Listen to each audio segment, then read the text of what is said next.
Assalamualaikum warahmatullahi wabarakatuh. Alhamdulillahirrabbilalamin. Wabihi nasta'in wala murudi waddin. Assalatu wassalamu ala asrofil anbiya'i mursalin wa ala alihi wa sahbihi ajmain. Amma ba'du. Pertama-tama marilah kita panjatkan puji syukur kita atas kehadirat Allah Subhanahu wa taala yang mana pada hari ini kita masih bisa diberikan kesehatan sehingga kita masih bisa melaksanakan kuliah secara online. Yang kedua kalinya, sholawat berbingkaikan salam semoga tetap tercurah limpahkan kepada junjungan kita yakni Habibana wa Nabiyana wa Maulana Muhammad sallallahu alaihi wasallam yang kita nanti-nantikan syafaatnya di yaumil akhir nanti. Amin amin ya rabbal alamin. Baiklah, di sini kami dari kelompok 6 akan mempresentasikan hasil makalah kami yang berjudul Demonstrasi Analisis Data Evaluasi Program Pendidikan. Sebelumnya izinkan saya memperkenalkan diri. Nama saya Rizky Adensa sebagai moderator dan rekan-rekan saya yaitu Yunita sebagai pemateri 1, Siti Nurulzana sebagai pemateri 2, dan Ayu Anggreni sebagai pemateri 3. Assalamualaikum warahmatullahi wabarakatuh. Izin memperkenalkan diri, nama Yunita NPM 1911-030441. Di sini saya sebagai pemateri 1 akan membacakan definisi demonstrasi analisis data evaluasi program pendidikan. Menurut Mekolcom dan Provos, mereka mendefinisikan evaluasi sebagai perbedaan apa yang ada dengan satu standar untuk mengetahui apakah ada selisih. Berdasarkan beberapa pembahasan tentang teori evaluasi, maka dapat disimpulkan bahwa evaluasi adalah suatu kegiatan mengumpulkan informasi yang berguna untuk mengambil keputusan dan sebagai tolak ukur sejauh mana tujuan dapat dicapai. Kata analisis berasal dari bahasa Greek atau Yunani, terdiri dari kata ana dan ish. Ana artinya atas dan ish artinya memecahkan atau menghancurkan. Agar data dapat dianalisis, maka data tersebut harus dipecah dahulu menjadi bagian-bagian kecil. Kemudian menggabungkan bersama untuk memperoleh pemahaman yang baru. Analisis data merupakan proses paling vital dalam sebuah penelitian. Menurut Nation, pengertian analisis data adalah proses penyusunan data agar dapat ditafsirkan. Menyusun data berarti bahwa menggolongkannya di dalam pola atau tema. Tafsiran atau interpretasi artinya memberikan makna terhadap analisis, menjelaskan kategori atau pola, serta mencari hubungan antara sebagai konsep. Kemudian di sini saya akan menjelaskan mengenai jenis data. Menurut dasar, sifat, dan bentuknya, data dapat dibedakan menjadi dua jenis, yaitu data kualitatif dan data kuantitatif. Menurut waktu pengumpulannya dapat dikelompokkan menjadi dua jenis juga, yaitu data berkala dan data cross-section. Lalu menurut sumber pengambilannya, data juga dapat dibagi menjadi dua jenis, yaitu data primer dan data sekunder. Lalu menurut susunannya, data dapat dikelompokkan menjadi dua jenis juga, yaitu data acak, data tunggal, dan data acak data tunggal atau data kelompok. Kemudian sumber data. Yang dimaksud dengan sumber data adalah subjek dari mana data dapat diperoleh. Menurut Arikunto dan Jabar, memaparkan data mentah yang diperoleh dari lapangan akan bervariasi tergantung pada sumber data yang digunakan oleh evaluator. Contohnya, yang pertama adalah data diperoleh dengan menggunakan angket atau kuesioner. Maka pada data yang diperoleh berupa centangan atau tanda checklist pilihan-pilihan. Kemudian ada lingkaran-lingkaran pada angka atau huruf yang disediakan dalam instrumen atau kalimat-kalimat jawaban yang sifatnya kualitatif. Lalu data yang diperoleh dengan wawancara, wujud data yang diperoleh berbentuk centangan, lingkaran, dan kalimat, jawaban yang diberikan oleh responder dan dicatat oleh petugas pengumpulan data. Lalu ada data yang diperoleh dengan observasi, maka wujud data yang diperoleh berbentuk centangan atau checklist, lingkaran, dan kalimat-kalimat catatan petugas pengumpulan data. Ada data yang diperoleh dengan menggunakan dokumentasi berupa angka-angka atau simbol-simbol yang menunjuk peringkat kondisi objek yang ditelaah. Dan yang terakhir ada data yang diperoleh dengan tes atau inventory berupa angka-angka yang menunjukkan skor nilai. Selanjutnya ialah prinsip dan kriteria analisis data. Prinsip dan kriteria tersebut dijelaskan oleh Purwanto dan Suparman sebagai berikut. Yang pertama, jangan terlalu menyederhanakan.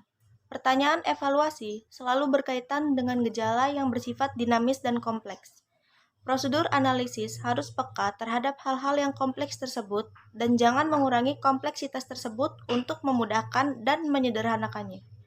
Yang kedua, perhatikan perbedaan-perbedaan tentang kondisi dan yang mempengaruhinya. Yang ketiga, gunakan teknik yang beragam. Jika memungkinkan, gunakanlah analisis yang beragam. Yang keempat, Yakinkan diri bahwa asumsi-asumsi untuk mempergunakan teknik analisis tersebut telah dipenuhi dan sesuai dengan data yang diperoleh. Yang kelima, gunakan metode yang cocok dengan audien dan tujuan. Yang keenam, gunakan metode praktis dan terjangkau biayanya. Yang ketujuh, upayakan analisis yang sesederhana mungkin. Dan yang terakhir, jangan menuntut yang serba sempurna. Karena setiap teknik analisis pasti memiliki keterbatasan. Selanjutnya ialah prosedur analisis data evaluasi program. Prosedur analisis data dalam evaluasi program dikelompokkan menjadi dua, yaitu prosedur kuantitatif dan prosedur kualitatif. Yang pertama, prosedur kuantitatif. Terdapat dua jenis prosedur analisis kuantitatif yang kerap kali digunakan dalam evaluasi program, yaitu statistik deskriptif dan statistik inferensial. Statistik deskriptif yaitu statistik yang mempelajari tata cara mengumpulkan, menyusun, menyajikan, dan menganalisa data penelitian yang berwujud angka-angka, agar dapat memberikan gambaran yang teratur, ringkas, dan jelas mengenai suatu gejala atau peristiwa, sehingga dapat ditarik pengertian atau makna tertentu. Statistik inferensial yaitu statistik yang mempelajari atau mempersiapkan tata cara penarikan kesimpulan mengenai karakteristik populasi berdasarkan data kuantitatif yang diperoleh dari sampel penelitian. Yang kedua, prosedur kualitatif.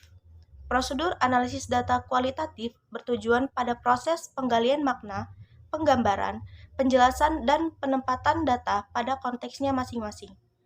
Uraian data jenis ini berupa kalimat-kalimat, bukan angka atau tabel. Untuk itu, data yang diperoleh harus diorganisir dalam struktur yang mudah dipahami dan diuraikan. Selanjutnya, pengorganisasian data evaluasi program. Menurut Purwanto dan Suparman, ada 3 kegiatan utama dalam pengorganisasian data, yaitu yang pertama, pengkodaan atau pembuatan daftar kode data. Setiap variabel dan indikator yang akan dianalisis dibuatkan kodenya dalam bentuk angka dan menentukan jumlah kolomnya. Yang kedua, membuat matriks tabulasi. Tabulasi dapat diartikan menyusun menjadi tabel. Tabulasi berisikan variabel dan indikator-indikator yang akan diteliti dan angka-angka sebagai simbolisasi atau label dari kategori berdasarkan variabel dan indikator-indikator tersebut. Yang ketiga, memasukkan data yang telah dikode ke dalam matriks tabulasi. Setelah selesai dengan matriks tabulasi, kemudian dilanjutkan dengan memasukkan data yang telah dikumpulkan ke dalam matriks tabulasi. Selanjutnya adalah materi yang terakhir, yaitu F. Pengelolaan data evaluasi program. A. Pengelolaan data evaluasi data manual. Pengelolaan data evaluasi program pendidikan dalam tahapan audit kinerja adalah sebagai berikut. Yang pertama, tahap diagnosis, pengendalian manajemen. Pada tahap ini, auditor menilai tingkat keandalan pengendalian manajemen. Yang kedua, tahap penilaian IKK dan capaian kinerja. Pada tahap ini, dilakukan penilaian terhadap IKK dan capaian kerja. Teknik yang biasanya digunakan dalam tahap ini pada umumnya adalah review dokumen dan survei untuk mengukur indikator tingkat kepuasan pegawai atau pelanggan. 3. Tahap audit rinci. Pada tahap ini, dilakukan pengujian rinci terhadap bukti awal yang diperoleh dari hasil tahap sebelumnya. Pengelolaan data yang dilakukan dalam tahap ini pada umumnya adalah review dokumen dan observasi. B. Pengelolaan data evaluasi program dengan komputer. Program penghitungan data bisa dilakukan secara manual dan komputer.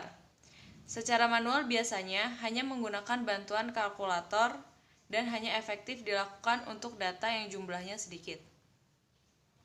Tetapi, untuk jumlah yang banyak, hingga puluhan ribu atau lebih, memungkinkan menggunakan komputer sebagai satu-satunya pilihan penghitungan data evaluasi program dengan jumlah yang banyak. G. Yang terakhir, interpretasi data evaluasi program. Hasil pengelolaan data selanjutnya perlu diinterpretasi untuk memudahkan dalam penyusunan kesimpulan dan rekomendasi. Membuat interpretasi berarti membuat hasil analisis tersebut menjadi sesuatu yang dapat dibandingkan dengan standar tertentu. Membandingkan dengan tingkat signifikasi adalah salah satu cara menginterpretasikan hasil analisis kuantitatif. Interpretasi data menurut Puwarto dan Suparman. Yang pertama, pertimbangan ahli. Yang kedua, harapan staf. Yang ketiga, pendapat masyarakat. Yang keempat, standar institusi. Kelima, peraturan hukum. Keenam, laporan penelitian. Dan yang ketujuh adalah norma. Sekian, terima kasih. Baiklah, kesimpulan dari materi makalah kami adalah analisis data adalah proses penyusunan data agar ditafsirkan. Menyusun data berarti bahwa menggolongkannya di dalam pola atau tema tafsiran atau interpretasi.